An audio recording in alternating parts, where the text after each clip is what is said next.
What's up everybody, welcome back to the channel. This is the Timo Show and my name is Tim, and in today's video we're going to do a paint job recap. So I'm going to tell you guys how I got the job, how much I charged for the job, how long the job took, and the equipment that was required to get the job done.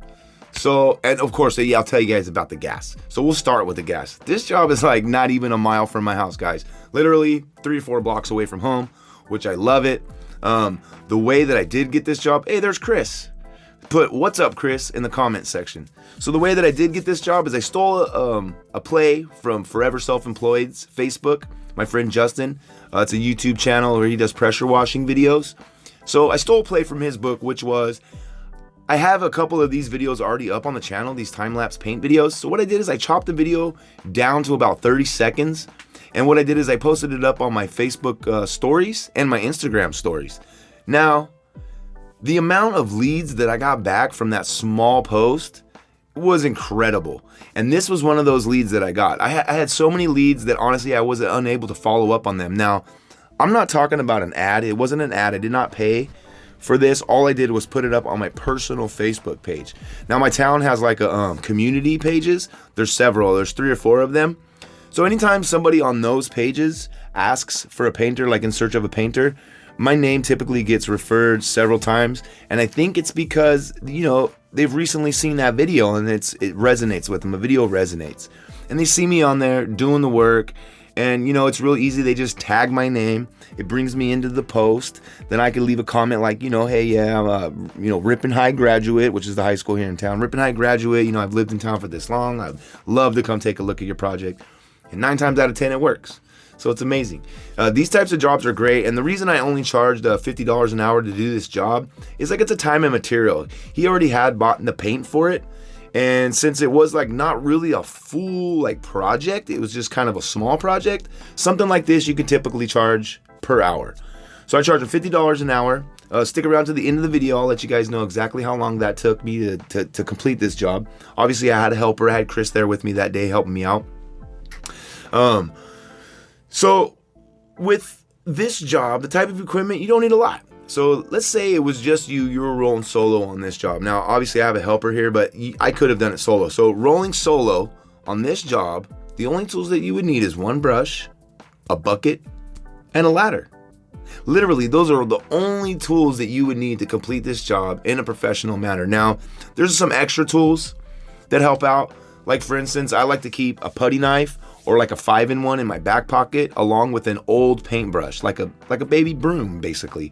I keep that in my back pocket, and then I always keep a razor knife on me. Now, those 3 tools really will speed up efficiency and productivity, because you'll get into situations where you need a tool and you're on a ladder. You know, you need to, say you're like getting ready to paint, but you know that there's like a booger. There's like some kind of bump in the wood or something that got left behind during, you know, milling or manufacturing or whatever. And you want to knock that off because you want to put that fresh coat of paint. You want it to look as best as you can because you're putting a new coat of paint.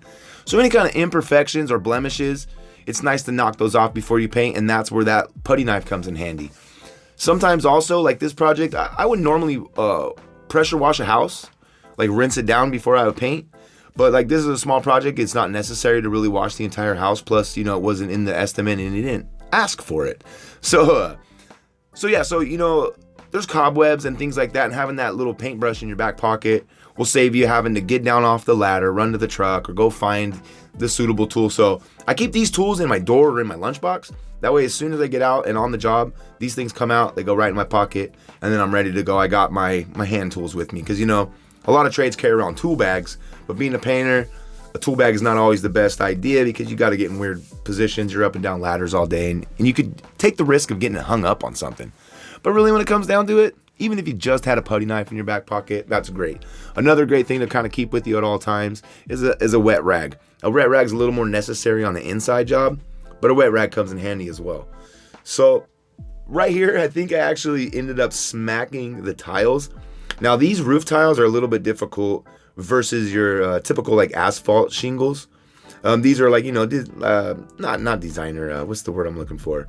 Decorative, like decorative shingles. So they overlap, and where they overlap, there's like a gap, and you gotta really stick that brush up underneath there because you're able to see. So they're pre-primed, right? These fascia boards are pre-primed and they're white.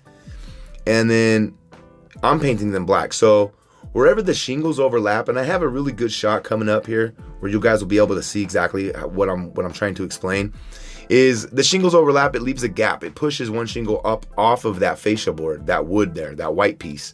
And you got to get up underneath it, because when you're on the ground, you can totally see up underneath there. So see, I have my putty knife and I'm scraping off a little. I accidentally bumped the tile there. So you just scrape it off a little bit. You know, nobody will ever miss that little chunk. Nobody will ever see it. So we're getting closer to the shot that explains a little better, or explains to you what I'm trying to say.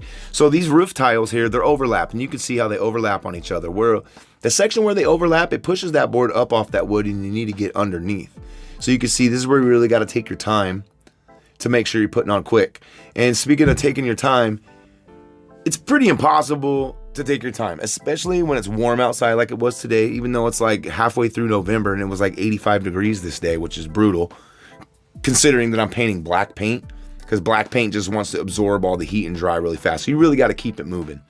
So back to what we're saying, I'll show you a little technique here, and I put it in slow motion, that way you can kind of see. But unfortunately, I don't think the angle is exactly perfect, exactly how I wanted it. So you can see that the shingles overlap each other. They're like staggered. And you see how I go flush up against the shingle? Well, at the top of the screen there, I have to work the paint up behind that shingle about 2 inches up.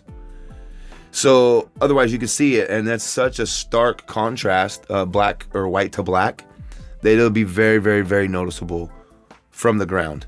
So right here, I laid the majority of my paint on the fascia board there, and now I'm pushing it into that tile using the tip of the brush. Normally, I don't like to use the very tip of the brush, and the reason is it's not really designed that way. So a brush is designed to be used like this, the way it glides down, and you're laying the brush down. See how it's flat? That's more of what that's how it's designed. When I first started painting, I used to just use like the very tip of the bristles and just little swipes, like swipe, swipe, swipe. But really, you want to load that brush up all the way to where it's not dripping. So you want to get it just to where the paint on the brush wants to drip off, but it's not dripping. And then what you do is you spread it on, and then once you got it spread on nice and even, well, not even nice and even, once you got the paint up on the board, then you spread it out nice and even and work it into the nooks and crannies and stuff.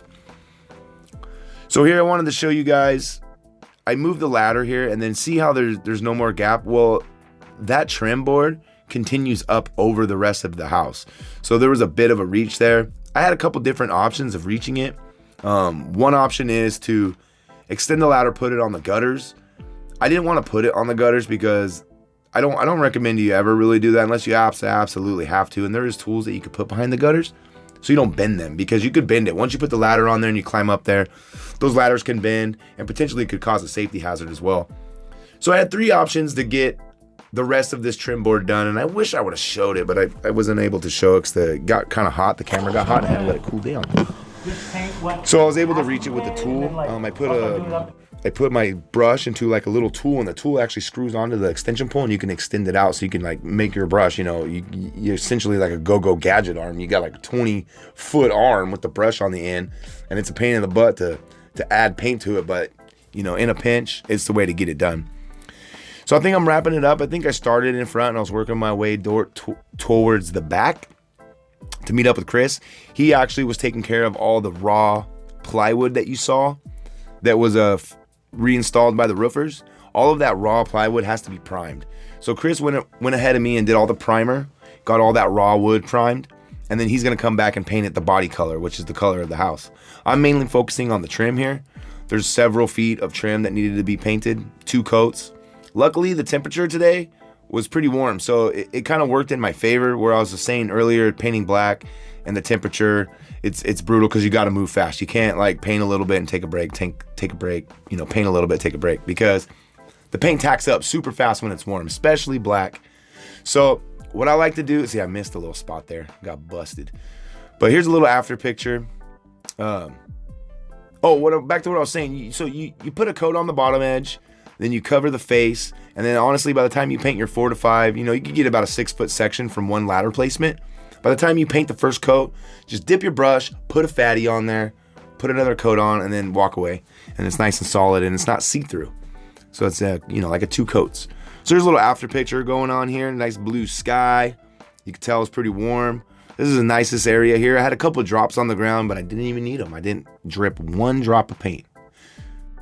Not today. Usually I do, but not today. So hey, today's job took us 4 hours to complete. We made $200. I split it with Chris because it was an easy job and it didn't cost me anything out of my inventory or nothing like that get done. So we just split it down the middle. $100, $100, easy $100 to make. It was close to home. So hey, if you guys like this video, please give me a thumbs up. Let me know that you do like it, and I'll continue to make more of these. And hit the subscribe button if you haven't already, and make sure to hit the bell notification so you don't miss another video, because I do a lot of side hustle videos and I do some fun ones every now and then. So also, if you guys like to know the equipment that I use, you can scroll down below. There's some Amazon links, and of course, if you buy something within 24 hours, I get a small commission, and that'd be super awesome. I really appreciate it because I just split my last job down the middle with my helper, so I could use the extra help. Now I'm just playing, guys. I appreciate you. Thanks for watching, and here's a clip of Zelda. See you in the next video. Her nose goes side to side.